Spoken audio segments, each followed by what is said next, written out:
우리는 때때로 구약 가운데 등장한 율법을 그저 구약의 산물 혹은 지금까지 지켜지지 않아도 될 지나간 것으로 이해할 때가 있습니다. 그도 그럴 것이 오늘날 우리 각자의 삶 속에서 이 율법의 행위들을 적용하지 못하는 것들이 오늘날 우리 현실이기 때문이죠. 우리가 율법대로 살아가자라고 얘기를 했었을 때 참 어려운 것 중 하나는 바로 이제 제사입니다. 우리가 어떠한 실수나 어떠한 부정한 일들 가운데 있을 때 우리는 끊임없이 제사를 잃어가야 하는데 여러분 그 양들을 어떻게 다 구하시겠습니까? 물론 옆 동네 마장동이 있어서 쉽게 뭐 고기를 구할 수 있다고 하지만 여기서 말하는 재물은 살아있는 아, 이제 동물이죠. 농담삼아 이렇게 얘기했지만 실제로 그 율법을 우리 삶 가운데 적용하는 건 정말 쉽지 않기 때문에 우리 가운데 이 율법은 자연스럽게 과거의 법 혹은 지나간 이스라엘 법 정도로만 기억되게 되었습니다. 하지만 오늘 본문은 우리 가운데 율법에 대한 걸 다시금 생각하도록 만들어 줍니다. 그것도 이 율법이 과거 구약에 남아 있는 것으로서의 율법이 아니라 오늘 이 땅에 우리를 위해 오신 예수님께서 그 직접 그 율법에 대한 것들을 말씀하심으로 인해 그것이 얼마나 중요한 것인가를 다시 한번 돌아보도록 만들어 주신다라는 것이죠. 그래서 오늘 본문을 보면 이렇게 예수께서 말씀하십니다. 본문 17절입니다. 내가 율법이나 예언자들의 말씀을 없애러 왔다고 생각하지 말라. 없애러 온 것이 아니라 완전하게 하러 온 것이다. 예수님께서 말씀을 통해 분명하게 말씀하시죠. 내가 율법을 폐하러 온 것이 아니다. 내가 완전하게 완성하러 왔다라고 말이죠. 그래서 우리가 예수님에 대해서 말을 할 때는 우리는 예수님을 율법을 완성하신 분이다라고 때로 말하곤 하는 겁니다. 그래서 우리는 이 말씀을 통해 좀 두 가지 질문을 궁금증을 좀 가지게 되는 것 같습니다. 먼저는 그렇다면 과연 예수님께서 율법을 완성하러 오셨다는 것이 우리 가운데 무엇을 깨닫게 하는가라는 것과 함께 그렇다면 도대체 이 율법주의자들은 곧 바리새인과 사두개인들은 왜 그렇게나 예수님께 혼이 났던 것인가라는 질문이 우리가 생기는 것입니다. 왜냐하면 예수님께서는 율법을 폐하러 온 것, 그것을 거절하고 그것을 없애겠다로 온 것이 아니라 그 율법을 인정하시고 그 율법을 완전하게 완성시키러 오셨다라고 말씀하셨기 때문에 우리가 기억하기로는 그 바리새인들과 사두개인들이 율법에 대한 열심을 다해간 사람인데 불구하고 그렇게나 예수님께 혼을 났기 때문에 도대체 왜 그런 것인가라는 질문이 우리 가운데 더해지는 것이죠. 이전에도 함께 나눴었지만 당시 바리새인들과 사두개인들은 율법을 지키는 일 가운데 정말 열심을 다한 자신의 생명을 걸고 지킨 사람들이었습니다. 그래서 그들은 평소 유대 사회 안에서 정말 많은 사람들에게 존경을 받는 사람들로 부류가 됐었죠. 하지만 그럼에도 불구하고 그들은 항상 예수님께 혼이 나기만 했습니다. 정말 모욕적인 이야기를 듣기도 하고요. 도대체 왜인가? 우리는 그 이유를 이렇게 앞서 말씀하신 예수님의 이 말씀을 통해서 이 율법을 완성하러 오심에 대한 것들을 통해 발견하게 된다는 것입니다. 로마서를 보면 사도 바울은 이 율법에 대하여 이렇게 이야기합니다. 율법은 본래 죄를 깨닫게 하는 기능이 있다라고 말했죠. 여러분 여기서 잘 기억하시면 좋겠습니다. 율법은 죄를 사하는 기능이 아니라 죄를 깨닫게 하는 기능이다라고 말이죠.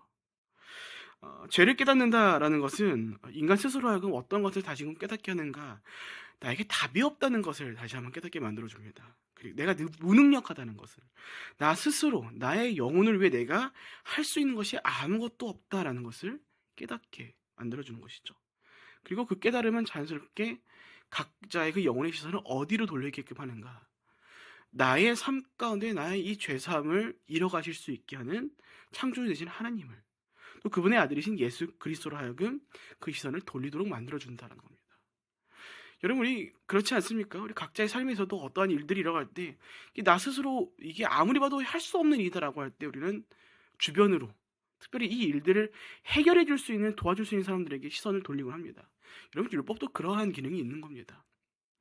율법을 통해서 우리 스스로가 답이 없다는 것을 깨달을 때 우리는 어떻게 합니까? 나 스스로에게 갇혀 있는 것이 아니라 이 나의 이 죄의 문제를 해결하실 분에게 시선을 돌리게끔 되어 있다라는 것이죠. 그리고 이를 통해 우리는 그 율법이 도대체 누구로부터 비롯되었는가를 정말 정확하게 알게 되는 것입니다. 바로 하나님으로부터 비롯되었다는 것을 돌아보게 되고, 그래서 우리가 결국에는 무엇을 알게 됩니까? 율법의 본질이 무엇인가? 하나님의 사랑이구나라는 것을 우리가 다시금 되새기게 된다는 겁니다. 그래서 여러분 율법이라는 것이요 사랑으로부터 비롯되는 어떤 일로 다가오냐면은 그 사람이 이뤄가야 할 당연한 일로 치부되는 것이지만, 반대로 사랑이 없이 그 일들이 이뤄갈 때는요, 이 율법은 그저 한 개인에게 있어서 무거운 짐만 되는 것입니다.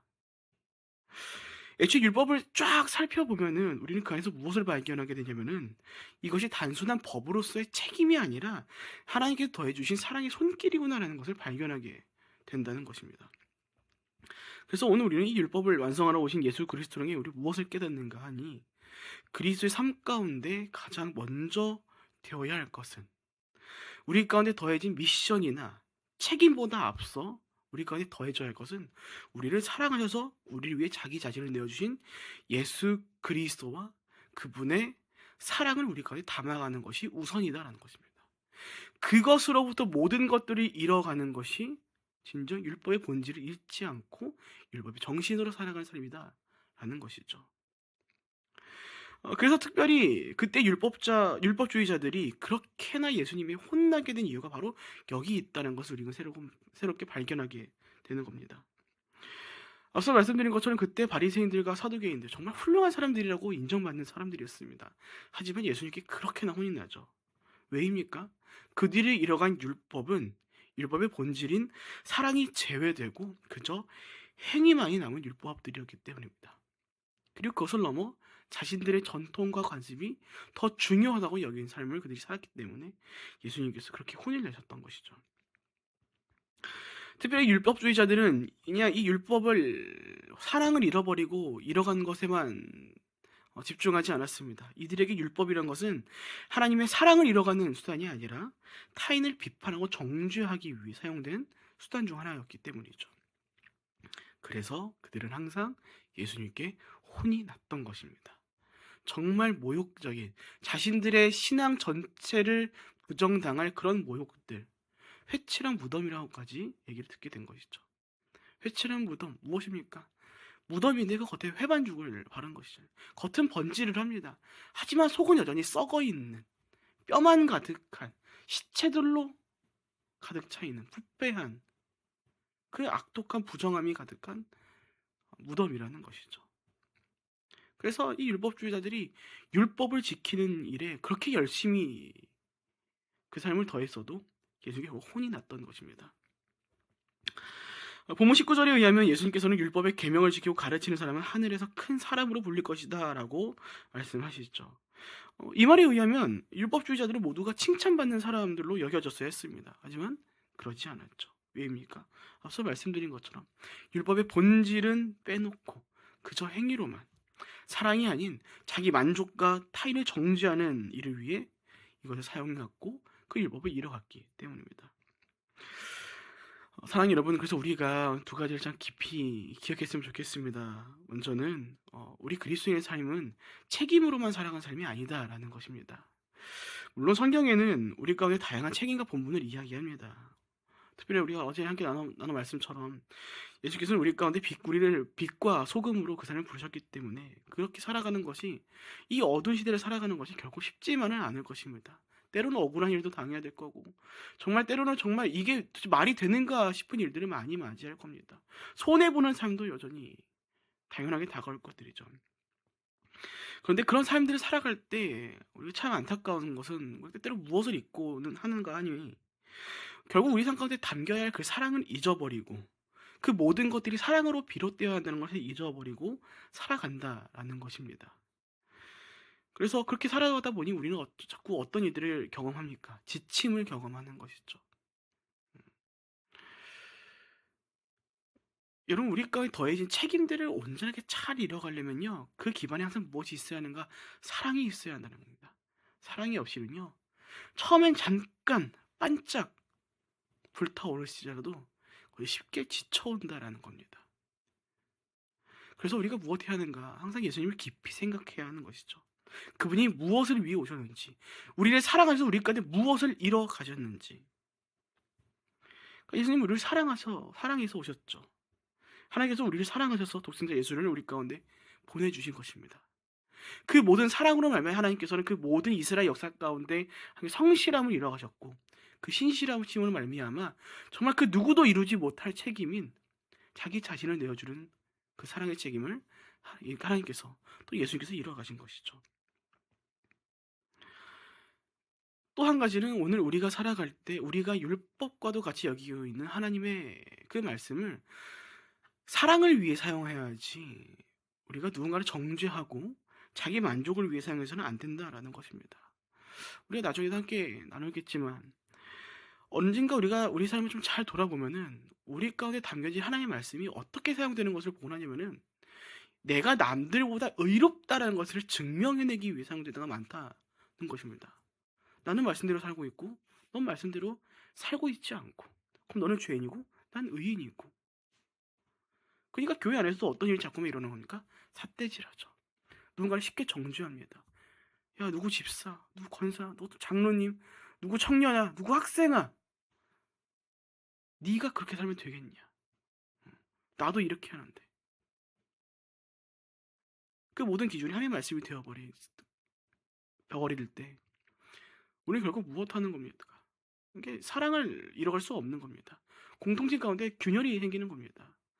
그래서 우리가 말씀이 우리 가운데 더해지고 우리 가운데 사랑이 갈 때 우리는 어떤 삶을 살아가는가 낮아질 수밖에 없는 겁니다. 왜냐하면 예수님께서 그러셨기 때문이죠.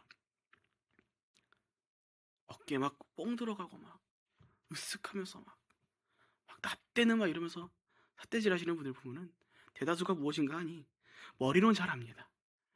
하지만 주의 말씀이 사랑을 위해 담긴 삶은 아닌가라는 것을 발견하게 되는 것이죠.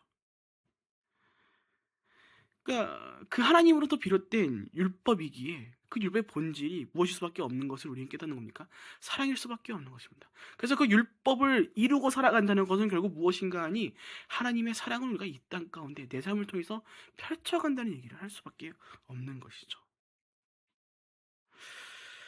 그래서 우리가 함께 기억했으면 좋겠습니다. 예수님께서 율법을 완성하심은 그때 율법주의자들에게 또 오늘 저와 여러분에게 율법의 본질을 다시금 생각하도록 하기 위함인 겁니다. 오늘 우리가 살아가는 시대 속에서 율법의 행위들 지켜나가지 않을 수 있습니다. 우리 자유로워졌습니다. 하지만 분명한 것은 수많은 말씀을 전한 자들이 이것만큼이 잊지 말자라고 얘기하는 것은 바로 율법의 정신입니다. 왜냐하면 그 율법의 본질 자체가 하나님의 사랑으로부터 비롯되었기 때문에 우리만 잘 먹고 잘 사는 것이 아니라 그 율법을 말미암아 이 땅 가운데 우리를 부르신 그 사명에 합당한 삶은 바로 하나님의 사랑을 전한 삶을 살도록 하기 위해 그 정신을, 그 본질을 잊어버리면 안 되는 것이기 때문입니다. 본질을 잃어버린 율법, 본질을 잃어버린 책임과 본분은 지치기 마련이고 또한 타인을 정죄하는 기준이 됩니다. 그것을 우리가 함께 기억하면서 우리가 누구보다 먼저 하나님의 예수님의 사랑을 떠올리시며 그 무엇보다 먼저 우리 각자가 그 사랑을 담아 가시고 또 닮아 가시는 모두가 되시기를 축복드립니다. 본문 23절과 24절입니다. 그러므로 네가 만약 제단에 예물을 드리다가 네 형제가 너를 원망하고 있는 것이 생각나면 예물을 거기 제단 앞에 두고 우선 가서 그 사람과 화해하라. 예물은 그 다음에 돌아와 드려라. 율법을 완성하러 오셨다라는 것을 얘기하신 예수님은 이제 갑작스럽게 이에 이어서 살인에 대한 것들을 말씀해 가기 시작합니다. 이제부터 계속 예수께서 수많은 삶에 필요한 것들을 말씀해 가기 시작하시는데 이 모든 것들이 무엇인가 하니 앞서 말씀드린 것처럼 더 나은 의로운 삶이 무엇인가를 우리 가운데 또 그때에 모인 사람들에게 말씀해 주기 위함이었던 것이죠. 그런데 말씀의 구조를 보니까 조금은 독특한 내용으로 이 말씀이 구성되어 있는 것을 좀 보게 됩니다. 예수님께서 살인에 대해 말씀하고 있기는 하신데 그 내용을 보니까 이 사람을 죽이는 일이 아니라 내 형제에게 분노하는 것이 살인이다라고 말씀을 하는 것을 볼 수 있죠. 이를 통해 우리는 1차적으로 형제를 미워하는 것이 정말 살인에 해당할 만큼 정말 위험하고 중대한 일이구나라는 것을 깨닫게 됩니다. 그런데 여기서 우리가 함께 기억해야 할 것은 이 말씀이 그냥 단순히 형제를 미워하면 안 된다라는 것만을 얘기하고자 하는 것이 아니다라는 것입니다. 본문은 살인에 대해 말하기에 앞서 우리가 함께 앞서 나눈 것처럼 율법에 대한 것을 우리 가운데 가장 먼저 이야기해 주었습니다. 그래서 우리는 해당 말씀이 이 율법과도 연결되어 있는 일이구나라는 것을 깨닫게 되는 것이죠.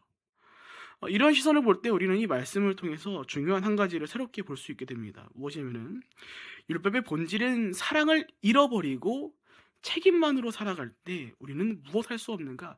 우리의 이웃과 화평을 누릴 수 없다는 겁니다.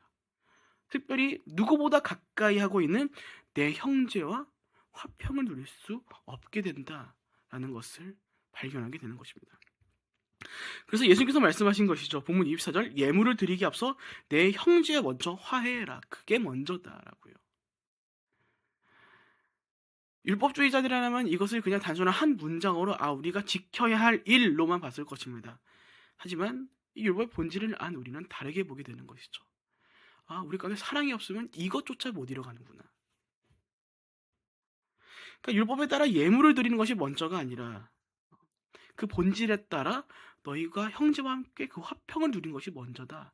그래야지 너희가 이뤄가는 그 모든 제사, 그 예물이 의미가 있다라는 것으로 그 내용이 확장되어 가는 것입니다.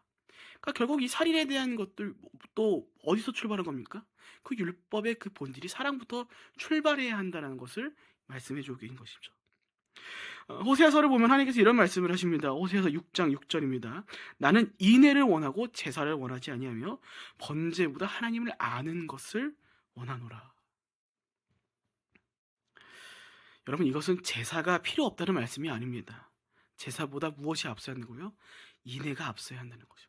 그것이 있어야 한다고요. 그것부터 확장돼 가야지 제사가 비로소 의미가 있다는 것입니다. 인애, 히브리어는 헤세드, 그때는 친절, 자비, 인애, 인자.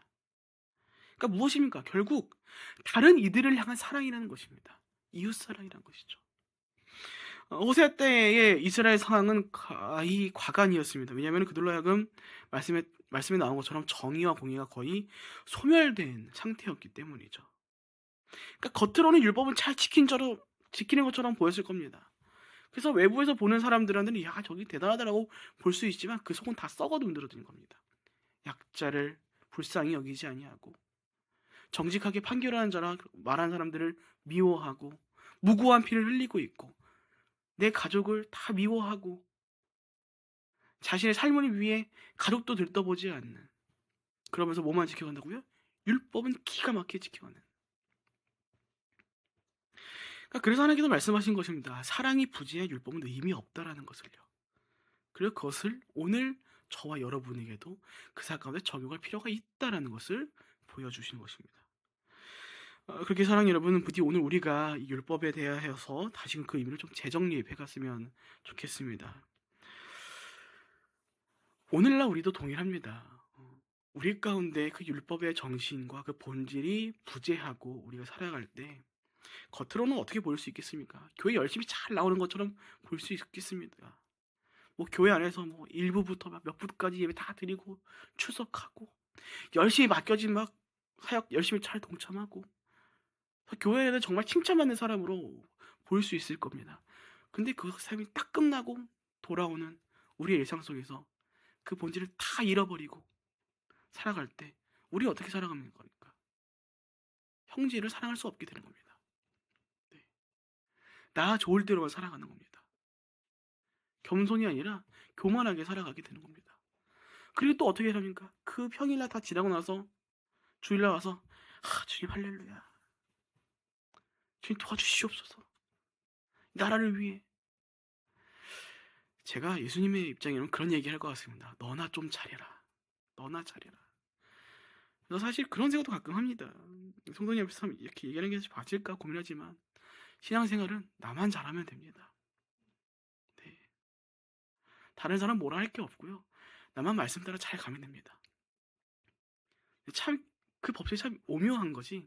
그렇게 내가 열심히 잘 살아가는 그 삶을 모아서 하나님께서는 지체로 세우시고 그 정말 거룩하게 잘 사는 그들을 모아서 머리된 그리스도의 모음으로서 교회를 세워가시고 그런 우리를 통해서 하나님의 일을 이뤄가신다는 것이죠. 그런 우리를 지체라고 말씀하시고 우리의 모임을 몸이라고 하시는데 그런 우리가 살아가는 우리의 삶의 본질이 사랑이 아닐 수가 없다는 것이죠. 예수님은 하나님의 사랑이신데 그와 함께하고 있는 몸이 사랑이 아닐 수 있겠습니까? 그럴 수 없다라는 것이죠. 그래서 우리는 이 율법을 통해 다시금 깨닫는 것입니다. 이 율법의 정신이자 그 본질은 하나님의 사랑이기 때문에 우리가 살아가는 삶의 모든 기반들이 그것으로부터 비롯되어야 한다고요. 그것이 없을 때 우리 형제 사랑 할 수 없다고요. 그렇게 살아가는 살인하는 것과 마찬가지라고요. 하지만 그와 반대로 그 본질이, 그 정신이 우리 가운데 더해지고 그 사랑할 때 우리는 무엇할 수 있는 겁니까? 이 경고가 무색해질 만큼 우리는 기꺼이, 내가 비록 손해보는 것처럼 보일지라도, 내가 숙이고 들어간 것처럼 보일지라도 내 자존심 다 내려놓고 하나님 나라를 위해 기꺼이 형제 사랑을 선택해가는 삶을 살아갈 수 있게 된다는 것입니다. 그래서 오늘날 우리도 동일하다는 것입니다. 우리의 수고와 노력 좋습니다. 훌륭합니다. 그거 하지 말라는 것 아닙니다. 하지만 우리가 진정 하나님 보시기에 기뻐하시는 거룩한 성도된 삶을 살기 위해선 우리의 삶의 모든 기반에는 율법의 본질인 사랑을 놓치고 가서는 안 된다라는 것이죠. 괜히 사도 바울이 믿음, 소망, 사랑 이 셋은 항상 있을진데 그 중에 제일은 사랑이라고 말한 이유가 괜히 있는 것이 아닌 것입니다. 모든 것이 사랑으로부터 비롯되어야 하는 것이죠. 애초에 우리는 창조 자체가 하나님의 사랑으로부터 비롯되었습니다. 또 우리 지금까지 이뤄간 그 모든 역사 역시 하나님께서 사랑하심으로 이뤄간 것입니다. 그래서 우리 삶 가운데 사랑이 빠지면 안 된다라는 것입니다. 그래서 오늘 예수님께서는 이 율법을 통해 우리로 하여금 그 율법 그 자체를 지켜가는 것이 중요한 것이 아니라 그것을 넘어서 예수님께서 완성하신 그 율법의 본질인 그 사랑이 더 앞서야 하는 것이고 그것이 그 거룩한 삶 가운데 담겨야 할 가장 중요한 것이다라는 것을 깨닫게 해주시는 것입니다. 말씀을 마칩니다. 사랑 여러분, 부디 원컨대 하나님의 사랑을 먼저 받은 자들로서 그 사랑을 받고 끝나는 것이 아니라 그 사랑을 흘려보내시며 살아가시는 저 여러분이 되시기를 축복드립니다. 언제부터 세상은 힘의 논리로만 돌아가기 시작했습니다.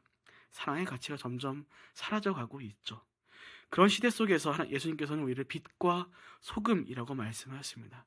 그렇게 살아가도록 노력하라가 아니라 우리를 애초에 빛과 소금으로 부르셨습니다. 그런 우리의 삶 가운데 빛내야 할, 맛을 내야 할, 그것을 통해서 펼쳐가야 할 것은 무엇입니까? 결국 사랑이라는 것입니다. 부디 그것을 기억하시며 우리가 사랑 없이는 그 모든 것이 율법과도 같은 무거운 책임이라는 것을 기억하시며 오늘 우리 자신이 먼저 예수님의 사랑을 누려가시고 또 그 사랑을 담아가시고 그로 인해 하나님 보시기에 의로운 자들이라 칭하기 합당한 저 여러분의 한날 되시기를 주님의 이름으로 축복드립니다. 아멘. 함께 기도하겠습니다. 사랑과 은혜가 충만하신 하나님 아버지, 우리로 하여금 말씀을 기억함으로 말미암아 오늘 각자의 삶 가운데 예수 그리스도를 닮아가는 주님의 육 가운데 먼저 펼쳐가신 사랑을 오늘도 우리 삶 가운데 담아가고 닮아가는 한날 되기를 간절히 기도합니다. 주님은 언젠가부터 우리 삶 가운데 하나님의 말씀이 그저 무거운 책임으로만 느껴지고 우리를 지치게 하며 그저 지키기에 급급한 율법과도 같은 것처럼 느껴질 때가 있음을 고백하며 나아갑니다. 주님, 그렇게 우리가 오늘 이 시간 말씀을 돌아보는 말미암아 기억하기 원하는 것은 그 율법의 본질이 사랑이었다는 것을 통해 오늘 우리가 살아가는 모든 삶의 시간 속에서 또 우리가 이뤄가는 주의 말씀 가운데 결국 담겨야 하고 기반이 되어야 할 것은 주의 사랑이라는 것을 다시금 깨달음으로 오늘을 살아가길 원합니다. 아버지, 원컨대 이곳에 모인 모든 주의 백성들 한 사람 한 사람 가운데 하나님의 사랑을 다시 한번 깨닫도록 인도하여 주셨고 깨달음을 넘어서 우리가 이것을 우리 영혼 가운데 담아내는 것을 넘어서 우리 형제 가운데, 우리 이웃 가운데, 이 어두운 세상 가운데 우리가 흘려보낼 수 있는 빛과 소금으로의 삶을 충분히 살아낼 수 있도록 우리를 동행하여 주셨고 우리를 인도하여 주시옵소서. 그렇게 오늘도 우리와 함께 하시고 인도하실 것을 믿고 감사하며 살아계신 예수님의 이름으로 기도합니다. 아멘.